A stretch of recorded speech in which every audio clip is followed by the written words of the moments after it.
Hello to the fellow instrumentalists who have already subscribed to the channel. I'm Jacques Gadway, and this is Gadway Violin. Hi to the rest of you who haven't subscribed yet as well, but let's talk about it. We're going to go into another live stream. In today's live stream, we're doing an episode of making decisions on the violin. In this series, I, a professional violinist, takes a look at a piece of music that either I have never played or haven't played in quite some time. In today's episode, we're taking a look at the Bruch Violin Concerto, which was suggested by one of our subscribers in a comment of a previous video. So with that, let's dive right in. I'll be talking about fingering choices, bowings, and phrasings, and in doing so, hopefully, if you're a hobbyist or an aspiring violinist yourself, perhaps you can learn a thing or two about how I go about practicing. And because it's a live stream, if you feel so inclined, you can ask questions in real time about the repertoire, or really anything about violin playing in general. We're going to dive right into this first movement. We're only going to look at the first movement today, and we might not even get through all of it, because it's a violin concerto, which is generally going to be quite tricky. As I have mentioned perhaps, I've actually played this concerto, but it's been a very long time. It's probably been 14 or so years. But I think I will remember a lot of it. It's a very popular concerto. This is often one of the first violin concertos that violinists will learn as a romantic concerto. I myself transitioned right from Haydn Violin Concerto in G major to this one, and this was my first real beefy romantic concerto. Let's see how much I remember though, and hopefully I don't embarrass myself trying to go through all of this. We'll start at the very beginning.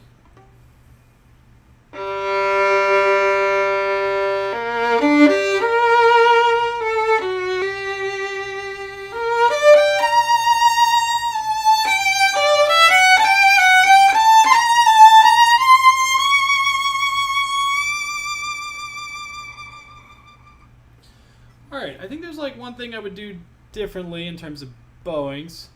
I might just break these here. Instead of doing the slur, I might just do them as separate. And then I did a shift here where I went from a second finger to a third. So from third position back down to first.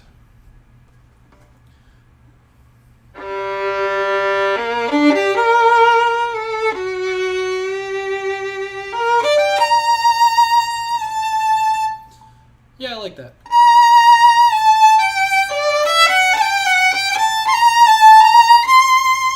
Now that I'm separate, I'm going to be up on the C sharp.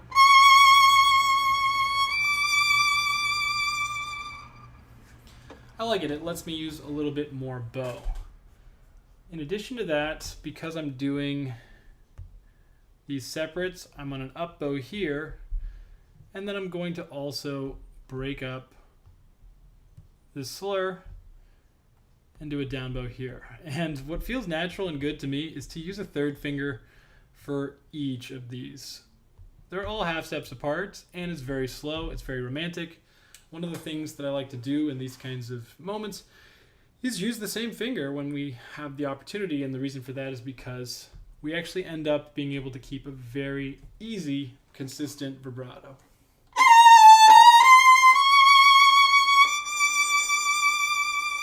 Because we're literally using the same finger. That's the first entrance of the solo. Then we move on to the second. I'm going to start this in third position.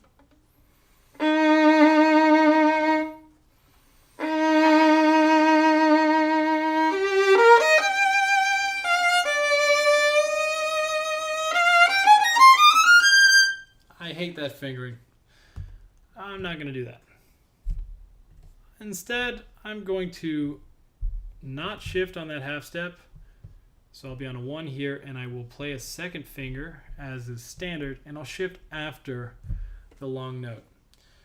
If you're new to this channel, you might not already know, but one of the concepts or one of the rules of shifting that I like to follow is shifting either on half steps or on strong beats. But there's another rule that we're using in this spot, which is to shift looking to shift after long notes.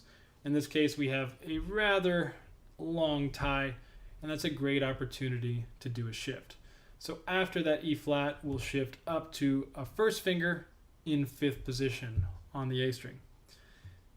And because we're in that position, let's see how we end up.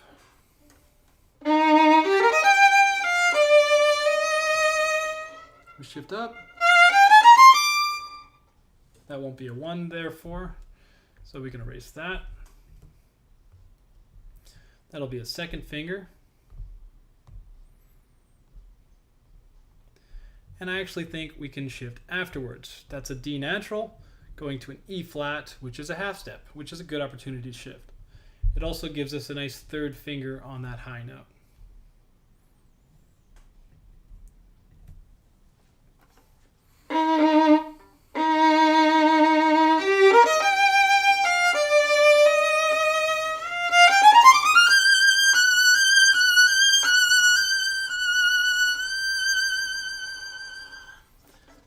Did I count the right amount of F sharp to G's?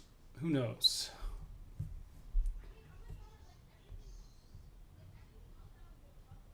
This is good. Yeah, I like this fingering. Let's see. I should write down that we're doing a 3rd finger here. Yeah, it looks good to me. The only thing I would say is that I kind of ignored this marking here. Crescendo, stringendo.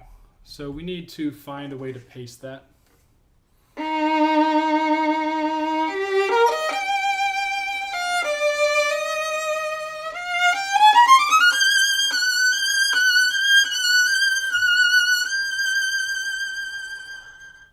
I'm really not sure if I'm counting the right amount of those.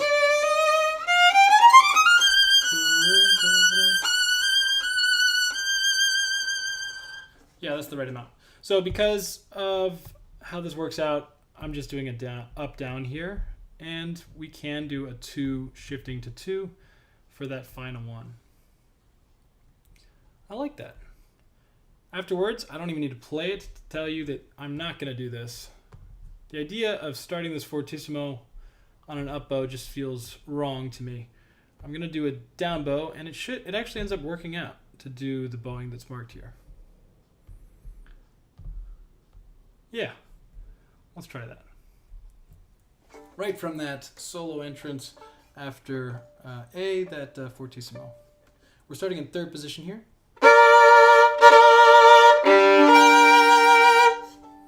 Yeah, that bowing feels really nice. Let's try that again.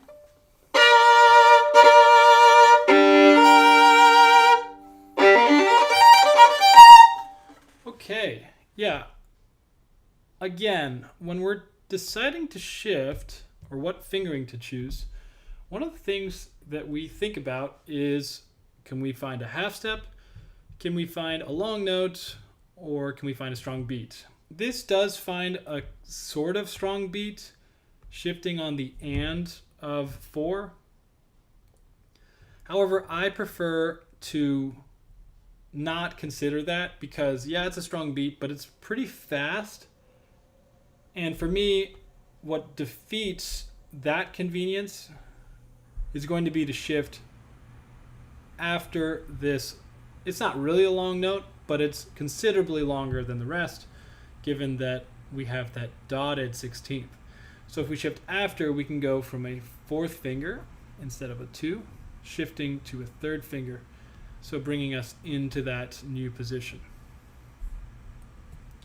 And that to me seems more comfortable.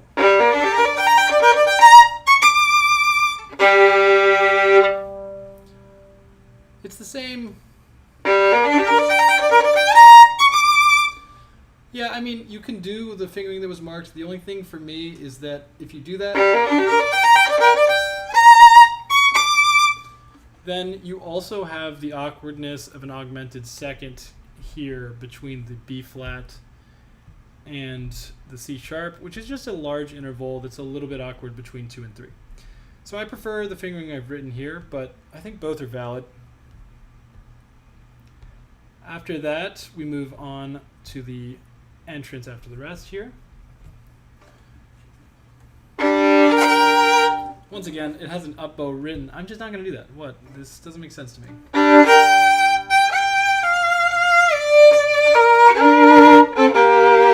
I mean, you can make it work, but why?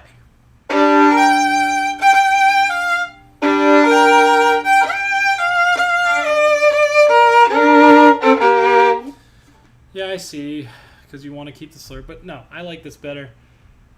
I'm not sure about this fingering here, about this fourth finger. Not convinced. But I do know that I like the fingering at the end here. This I do like. So let's see what we can do. We know we want a down bow here. We can shift here, or we can shift to a third finger here. I'll put that on the bottom as an alternative, in which case we would not go 3-3. We would stay up. And then maybe we'd stay up that whole time. Let's try both of those fingerings back to back to kind of taste them.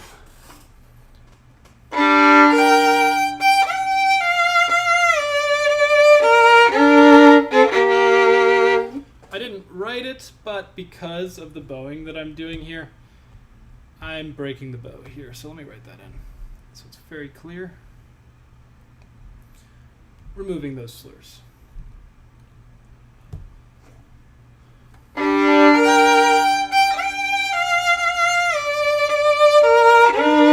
Oops.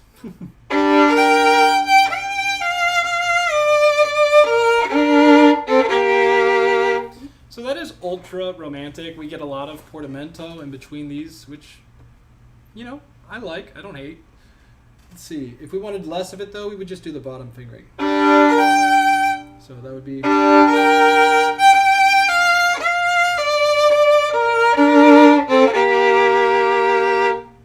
It's just a little bit more understated and perhaps more tasteful. Whichever one we choose.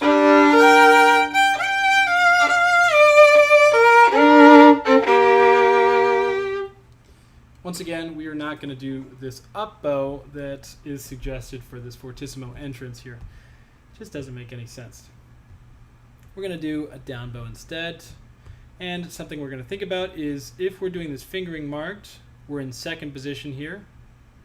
2 on the top, 1 on the bottom. And we need to think about how we're getting up to that new position. So that second finger, that G natural, needs to find what note? It needs to find a harmonic note. You can either think of it moving on the D string, which it's on, which would go to a D natural, or you can think of it moving over to the E string and then finding an E natural. Both are valid, but you gotta do one. So in slow motion from those double stops, either that G can find a D for that sixth position, or you can find an E. Either one of those is going to allow us to find that new position, that sixth position.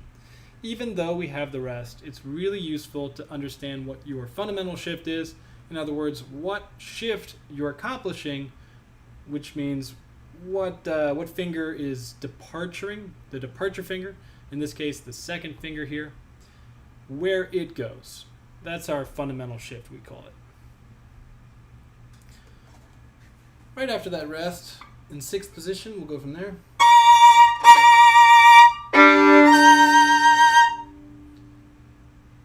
It's just all in sixth position. We go down, back into first, I believe. The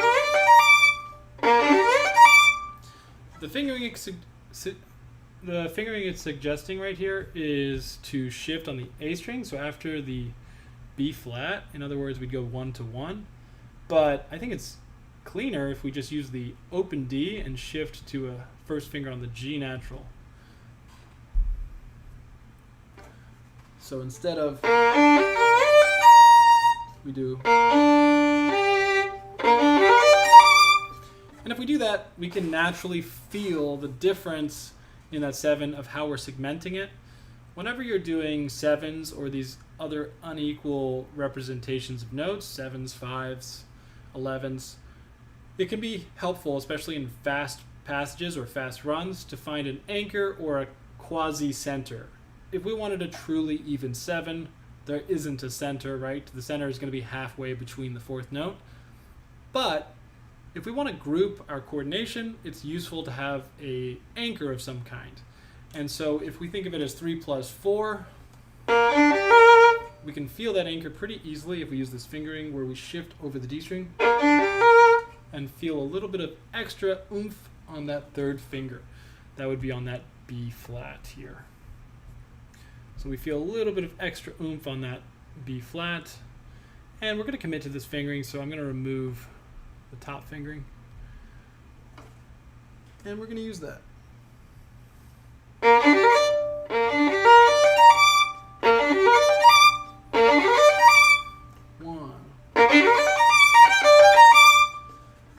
Once again, we have the same kind of thing as we had over here, where the suggested fingering is to shift onto the and of 4.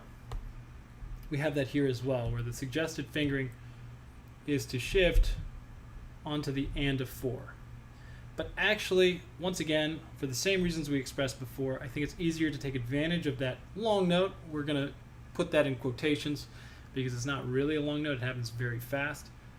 We're going to take advantage of it, and we're going to shift after it. So rather than doing a shift onto a 1 there, we're going to stay in position. We would be on a 4 there in 3rd, and we'll shift after that.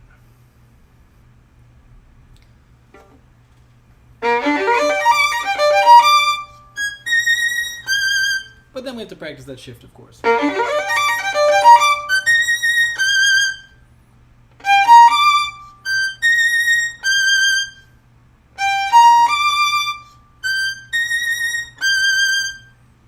How am I thinking of this? I'm thinking about how my first finger is going about a whole step above, or a half step above where that 4th finger is.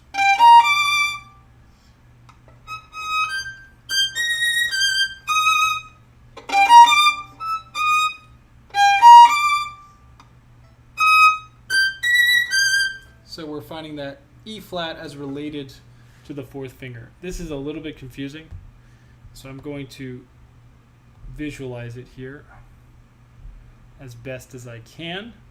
So we're thinking of our first finger, which is not being played, but roughly on a D natural.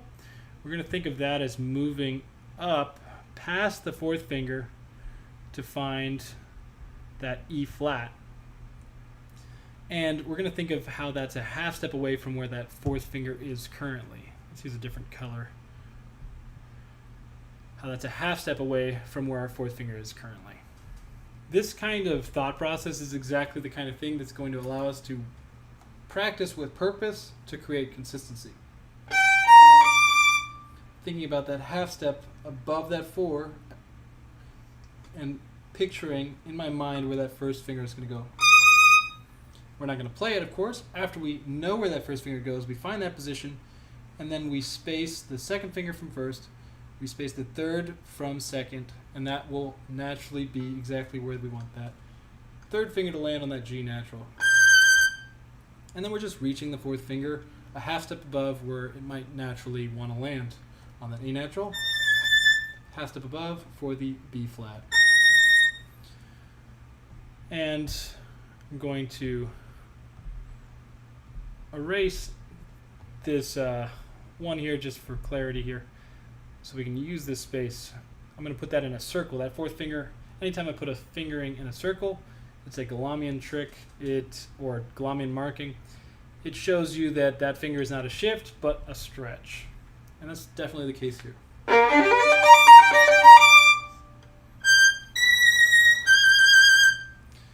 If we found that half step above 4, right, that we haven't played yet, but we find that E flat on the 1st finger, then we can stay with our 3rd finger on the G, and we can move the 1st finger down a half step from that E flat to a D, and then move it over to the A string to find the G natural for that octave. So in order to help visualize that, Our first finger is currently on an E flat while we're playing this third finger. This is a third finger, right? And our first finger is down here on that E flat. That E flat is a half step above where we want to go, because where we want to go is that D. Of course, we eventually want to play that G natural, right? And so once we get our finger, that first finger, onto that D, all we have to do is push it over to the A string. If we keep our third finger down the entire time, then that first finger is all we need to worry about in order to have good intonation. Sorry if that looks incredibly cluttered for markings, but this is exactly the kind of thought process we should have for consistency. So my first finger already is on an E flat. I'm going to move that first finger down a half step to the D, and I'm going to move that over to the A string for the G, and we should have a pretty close to in tune octave at the very least. Pretty close. This is an unusual octave fingering. In fact, we call it a fingered octave. The natural fingered octave, or the natural fingering for an octave rather, is to be 1 and 4, right? First finger on the low string, fourth finger on the high string. In this case, we're doing first and third. But the same principles we use for all octave practice are going to apply whether you use 1-3, 2-4, or 1-4. And those principles are that we want to maintain the shape of our hand whether we shift or not. And those principles happen to be the same as our shifting principles.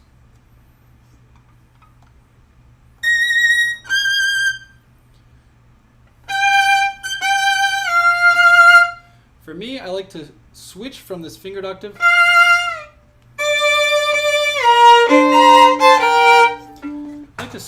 from that fingered octave back to regular octaves at some point. And I think the most comfortable is when we're in a very comfortable position of third position. So switching away from that fingered octave back into regular octaves here. And then that's going to naturally bring us into first position, which should carry us through to the end of that line.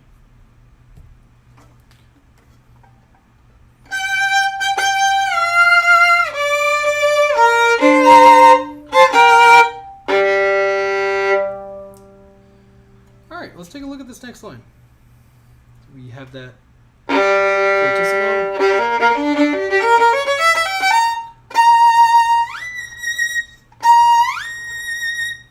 So I think it's common practice. If you don't play it, you certainly do it physically. We put our first finger down on the octave from this point. That first finger finds the B flat. Even though the B flat is not marked yet. Some violinists will actually just start playing octaves right from there. But even if you don't start hearing the octaves, it's a good opportunity. Even if you don't start hearing the octaves, it's a good opportunity to place your first finger already so that you feel the shape of that octave and you develop that good hand frame from the get-go for that shift. So that shift happens with good finger placement. Let's take that slowly.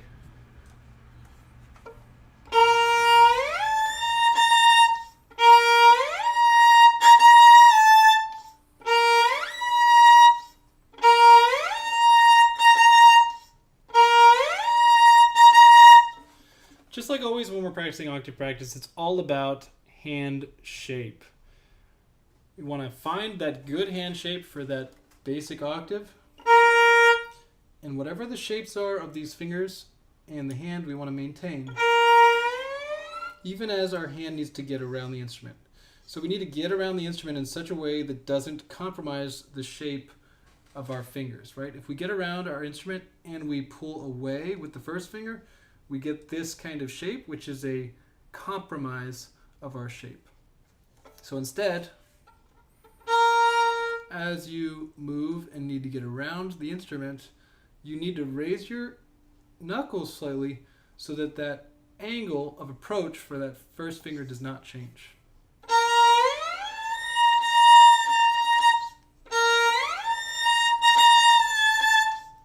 I should play that better, huh?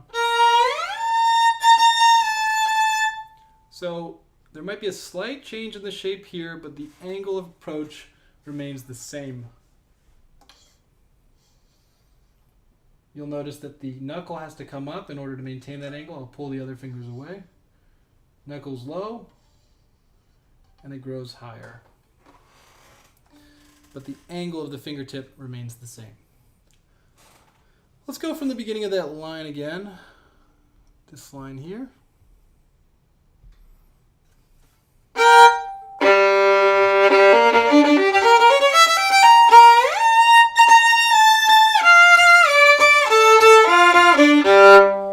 Yeah, it's just regular octaves all the way down. I like this fingering where we're going to use second finger on this rather than going all the way down to first.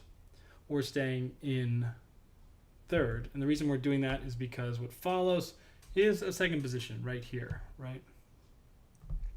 We got to be in second position here anyways.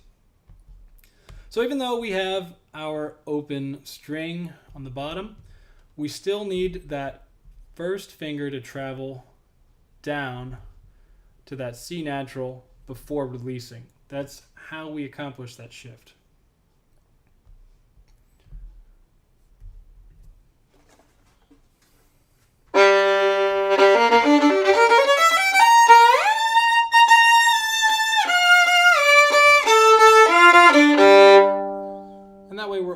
Prepared for those Fs. This has to do second position here.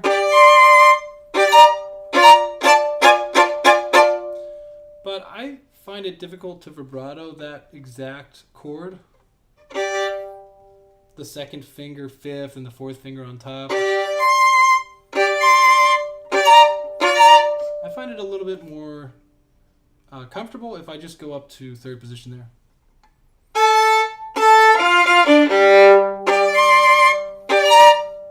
And then shifting here.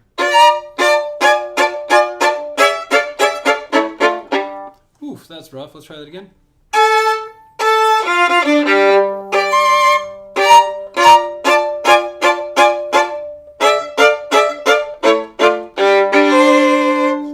So there's some tricky stuff here. We can use the fingering that's written, or we can shift up to third like I suggested.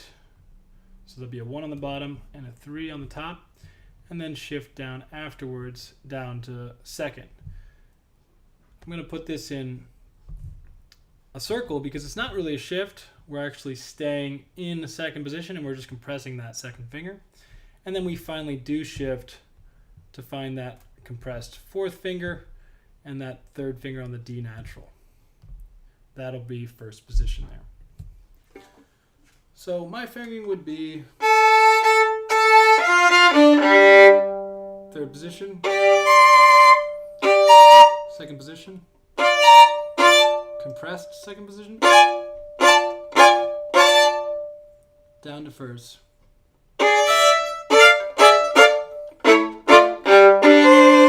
So the way we're getting from position to position, the first one, we're just taking advantage of that open string, but we're still thinking about which finger is taking us up. And in this case, it's our second finger. Second finger was previously on a D natural. And so that is going to take us up to an E natural. And then we place our third finger on the E string.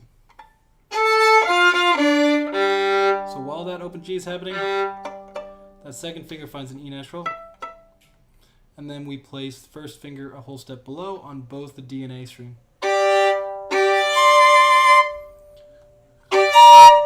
Then we shift down a whole step.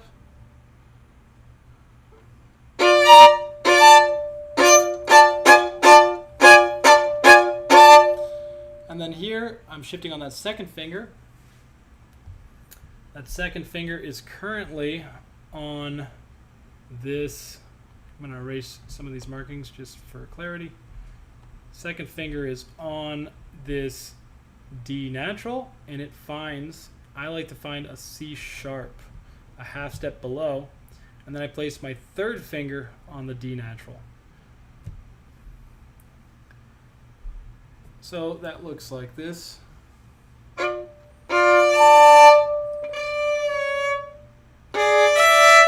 So that second finger brings me down into first. So from the beginning of that,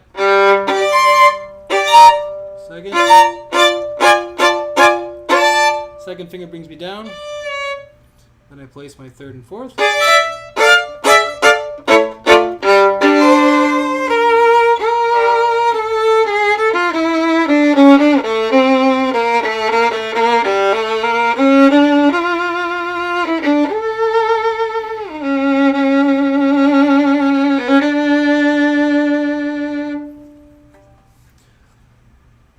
Wow, okay, that felt like a lot of information, and we only got through the first page. So I guess with these concertos, maybe I will only do like a page at a time, because that is a ton, and look, we got so much to cover on the second page. So maybe on the next live stream I'll do this again, or we will do a new piece of music depending on what we hear in the comments below. If there's another piece of music that you'd like me to look at next, rather than continuing on with Bruch, leave it in the comments below.